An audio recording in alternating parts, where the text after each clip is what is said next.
heat flashes, more cramping, irritable, mood swings, migraines, cranky, sweating.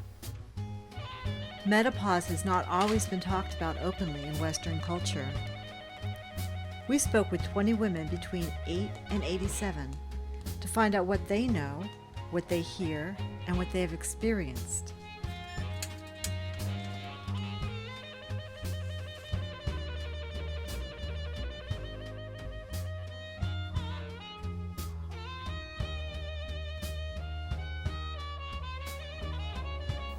I don't know what menopause is. I know much more these days about birth than about menopause. As far as officially, I just know it's a big chemical change later in life. Women's hormones pretty much go crazy, kind of like second puberty. I think the first time I actually heard it was on Archie Bunker, and they were talking about Edith going through menopause. I don't think I ever heard of it.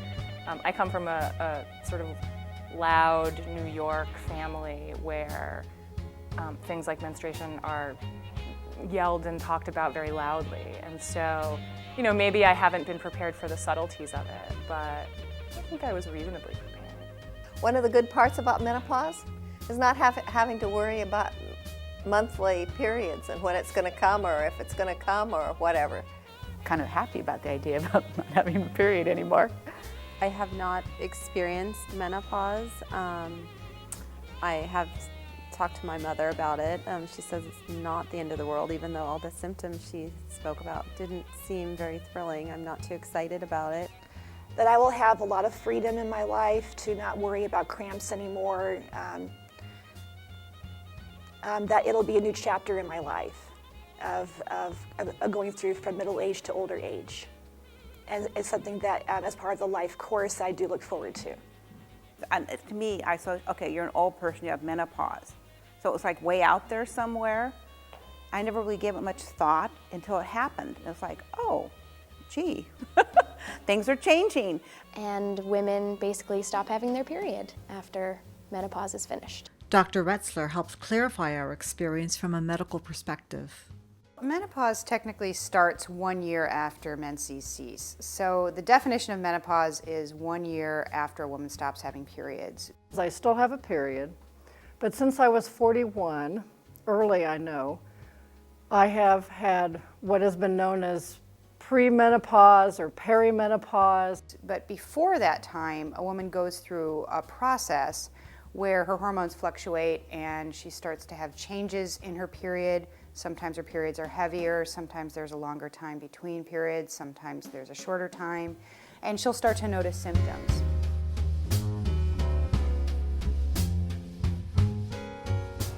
I have, I guess you could say, warm flashes. I've never had hot flashes where I just want to throw everything off. I'm not looking forward to the night sweats and the mood swings. And I had hot flashes, but they're not so terrible. I have never had a hot flash. I've never had blues. I've never had what I've read about as the traditional menopausal symptoms. It happened so fast, practically overnight. I get more emotional before my periods. I have had little moments of heat, a case of the vapors here and there, but it's been okay. My experience with menopause started with a lot of sweating. My experience with menopause has been long and difficult. It started when I was 43 and started with vengeance. A woman can expect to have some symptoms related to menopause, certainly by the time she stops having periods. Now, not all women have the same symptoms, and not all women have symptoms as severe as other women do.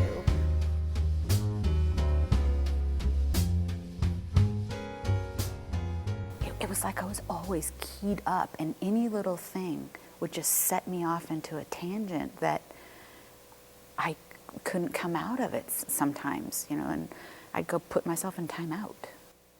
Try to have a positive attitude because I think sometimes menopause gets a bad rap. It's, oh my God, menopause, I'm done for, you know, and I think people tend to carry it around like it's this cross or burden, and I say rise above it. I'm looking forward to actually having babies in the next 5 years. And then following that, I probably will be looking forward to menopause. It just is it seems like it's going to be a very natural process. Everyone has to go through it. And so in some ways, it seems kind of like a great thing because it's pain. I think I'll have a hard time accepting, like, I don't like change, so it'll kind of be the end of a chapter where I have a hard time moving on to a new chapter. It just came, and then it went, and then it was gone, and I was free. I knew it was part of the menopause because of the hot flashes, but I don't think I really realized how horrible I was until it had gone on for a while, and then I started thinking, this is just too odd, and started putting the pieces together, and I started talking to other women, and one of the things that they kept saying was cranky, low tolerance, impatient. I think my last period was about when I was 55. It was not a difficult period of life at all.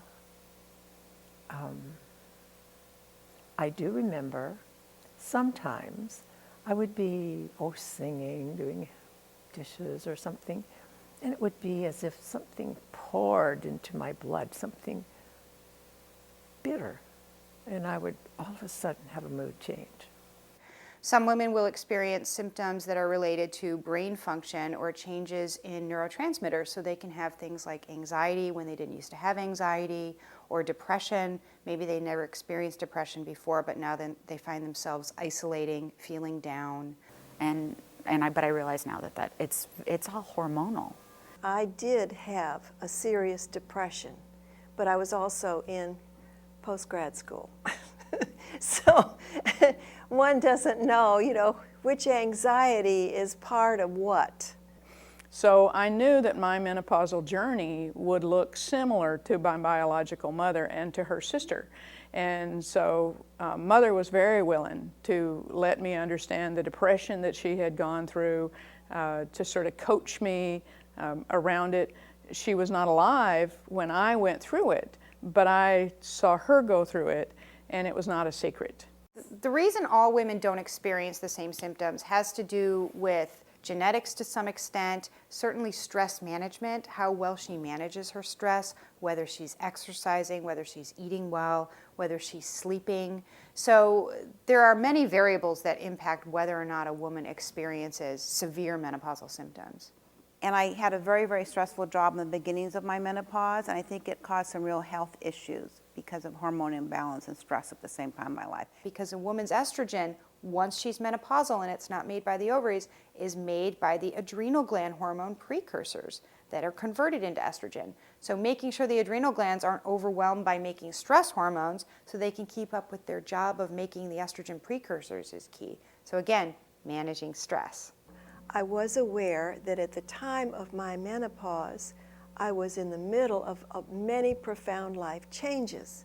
I did not attribute those to menopause, although I am aware of massive hormonal changes that a woman is undergoing at that time. Coincidental? I don't know.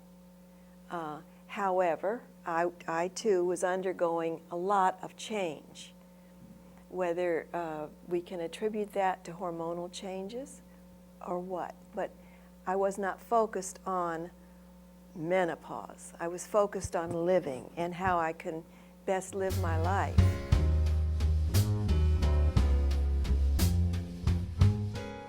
Symptoms of menopause can also include changes in a woman's skin. So when collagen decreases in its production and elasticity decreases, a woman might have more wrinkles, thinning of the skin, looser skin. Changes, of course, can include changes in bone density. They can include symptoms such as low energy, fatigue, sometimes difficulty focusing and concentrating, so trouble getting things done like she used to get done. The symptoms can also include changes in a woman's relationship because oftentimes libido decreases or completely evaporates. Changes can include weight gain, so changes in body composition, decreased muscle tissue, more fatty tissue. The only thing I did that was menopausal was I started putting on pounds just like that. Going into menopause wasn't a pleasurable experience for me at all, and I still feel like I just miss having the feel of being a younger person who has estrogen, regular cycle. I really kind of grieve. I never would have thought that would have been my feeling back then, that I would miss having periods, but I do miss, because I do feel like I don't feel very womanly anymore. I don't feel sexual anymore. Physiologically, this developmental stage is challenging. I was an athlete all my life, and to live in this very clay body that hurts now. I don't rest as quickly as I used to. I have to be more intentional about resting. I have to be more careful with my diet. The metabolic rate goes downhill. I mean, I could gain weight on a glass of water. So living in this very clay body is a different experience. I really trusted that my body knew what to do, and it was a matter of me getting in tune with my body and being patient and looking at the process as positive. When women go through menopause, they undergo changes in many levels. They obviously undergo changes in the physical level. They often undergo changes on their psychological level or emotional level. Their bodies are changing. They're starting to look at themselves differently. They also go through changes in the spiritual level. Oftentimes at this time of a woman's life, her children are grown or are going off to college soon, and she has more time for herself. So she can focus more on herself.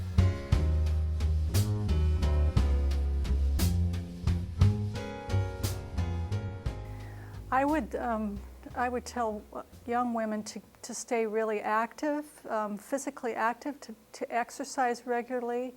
I would tell them to try to do things that make them feel valuable, whether it be do things to enrich their lives with education or with service, but to do things that you find enjoyable in your life, so that you feel like that you're a valuable person. Because I think that menopause kind of takes something away from you. For me, it did, and if you don't have something else, to fill the void, it can be a struggle. It can be depressing. Women who have a sense of purpose, a very strong reason for getting out of bed in the morning and being in their lives, are participants in their lives, they tend to have fewer symptoms than women who all of a sudden find themselves without knowing what they want to do in the world. So I think there's a big shift that happens for women when they go through menopause. We know there are changes that are physiological that contribute to that. For example, when estrogen declines, oxytocin in the brain declines. And oxytocin is the neurotransmitter and the hormone that is the bonding hormone. It makes us want to see things from the other person's perspective, or makes us want to connect with another person. When that level goes down, a lot of times women find themselves a little bit more detached, a little bit more self-reflective than always wanting to be the caregiver. So that creates a shift in how a woman feels in the world and sees herself. I'm the crone now. I'm the wise old sister. So I think there's a lot of fun to it. Menopause is a part of life. It's not this tragedy, and it's certainly not an illness, and it's a rebalancing and a refocusing, and a time to let go of what's no longer, what we don't need anymore, and a time to kind of build on what we as women want in our future. I think it needs to be looked at as a very natural, healthy process. What I had seen since I was little was that by the time your body's changing and you're getting older, people are not seeing you anymore. And what you have to say is of less value. And that was just my opinion personally. I was living among Tico women, who are the Tico men and women. Those are the people of Costa Rica. And I feel like my experience of menopause was very similar to theirs, in that they didn't go, oh, I'm menopausal, I'm running to the doctor. They just accepted it as part of a change in life. I worked at a seminary at the time, and it was what I would call a depressogenic environment. And those of us who were close to that age stopped our period immediately, went into immediate menopause. The symptoms of menopause are not universal. There are some cultures where women don't experience as severe of symptoms of menopause, and we're not quite sure why that is. If it's due to diet, increased phytoestrogens in the diet, if it's due to less of stress, in a daily life, if it's due to the fact that there's more communal support among women and perhaps fewer symptoms, or if it's just due to the fact that women don't talk about their symptoms when they go through menopause. So the symptoms of menopause are not universal among all cultures. I'm different in that I really looked deeply at the fact that I was done having children, that was biologically done. And I was really interested in the fact that not that many generations of women have lived really a long time after menopause. It's relatively new. So it brought up the whole question of, well, what's my role now? I do have grandchildren, but that gives me a feeling of being valuable as a woman again to have these grandchildren. But it's been a really hard experience for me. If I had to do it again, I think I would have gotten involved more quickly in maybe meditation, more relaxation types of activities that I try to do now. A lot of women will use black cohosh or phytoestrogens to help. I tried a lot of different kinds of supplements to manage it, and I didn't ever have any luck. I guess I would like to know more about hormone therapies and what can be done to help women more through the process of menopause. And I think that it would be really good for younger women to be aware of the fact that lots of other things can come in with menopause, like osteoporosis and breast cancer. So I think that it'd be really important for that information to be out there more. When menopause started for me, I began to notice when my periods got shorter, notice when they began to miss, and I went to the naturopathic college and immediately hooked up with Dr. Kimberly Starr and said, we are going to walk through this together, dear sister. And so to me, that was sort of, I chose to go through menopause in as sane a way as I could with sisters. The misinformation, or the information I get now, is pop culture information, such as commercials, brief news clips, articles, and it seems to be there's a big argument over hormone replacement therapy.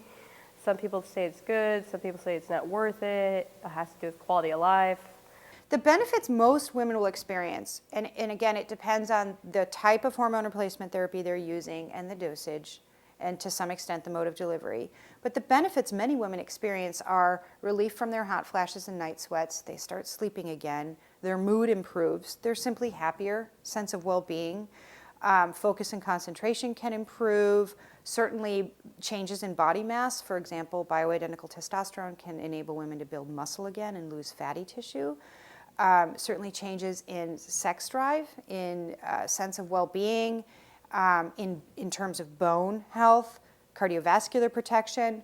Some studies show protection in terms of dementia or brain function. So there are many benefits to using hormone replacement therapy. Well, the testosterone was a gel that I put on my thighs in the morning, and the estrogen, progesterone, I can't remember which one it was. I think it was estrogen. I put on my hips. I got tired of smearing stuff on me, quite frankly. I felt like a bagel. Hormone replacement therapy has, I've heard negative and positive, so I guess I'll just have to do my own research and make my own opinion. And I did do hormone therapy, but several years later. Yeah. He said, if you don't take this, you're nuts. I said, hey, you're my doctor, I'll take it. I had a breast cancer issue, and so I'm afraid of hormone replacement therapy. I just don't feel confident enough that there's enough research behind it with people in my situation to put myself out for that. Well, okay, for what I understand that your hormonal levels change, and so I'll probably have to end up taking some supplements to replenish my body of the estrogens that basically that I would not have in my body anymore. Yeah, it was the thing to do at that time, you know. But he was very firm. All right, and you're taking that other pill, right? The Premarin and the Provera in concert, right? You're doing the two. I said, oh, yes, yes, yes. So that was, you know, that was just, he said, take it, and I took it. And then after all the research came out about perhaps there was a cancer component, then I went off the pills. It was my choice when I reached the end of my 50s to whether or not I wanted to stay on hormone replacement, including testosterone as well as the estrogen and progesterone. It was my choice whether or not I wanted to stay on them. I personally opted to go off of all of them. The Women's Health Initiative study did suggest that it does seem most beneficial to, if you are going to use bioidentical hormone replacement or synthetic hormone replacement, to start that hormone replacement therapy at the early onset of menopause. And the reason I did is because I didn't feel any difference any longer with them or without them. There didn't seem to be a lot of difference. So that was sort of that passage, and deciding to do the lowest level of replacement hormone therapy that I could was important, because as a mental health practitioner, it was really important that I keep my emotional acuity and I keep my thinking skills. I think that the main thing that I would leave women with, that I feel like is my message to women, is that it's your body and nobody should tell you what to do with it. And it really is your responsibility to become educated about your body and your options, and to recognize that all physicians are limited, all of us, that we can only provide the information that we know in the area that we work in, and then hopefully do it in a way that you can understand and enable you to make an informed decision about your health, and then support you in that decision as long as we don't feel like you're making a big mistake in the decision.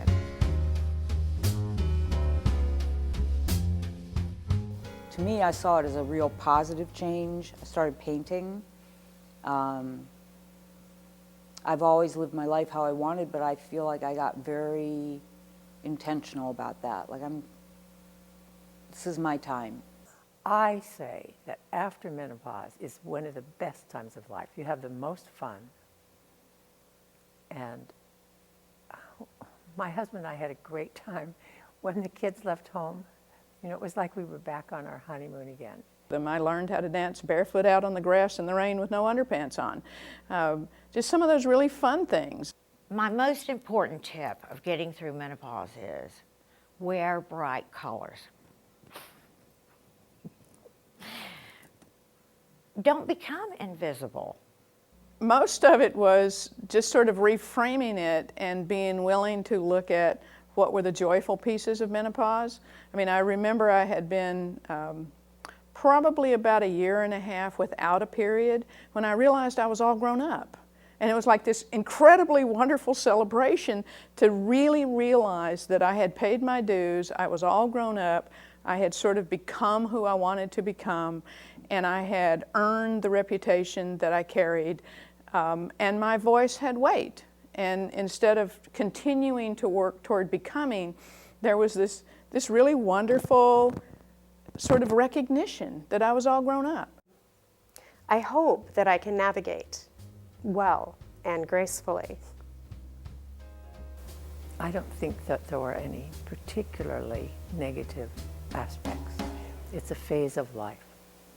And after, I have noticed, and I've had a long time to notice, that women after menopause are like they're so strong. They can do anything. I call it kind of the iron age of womanhood.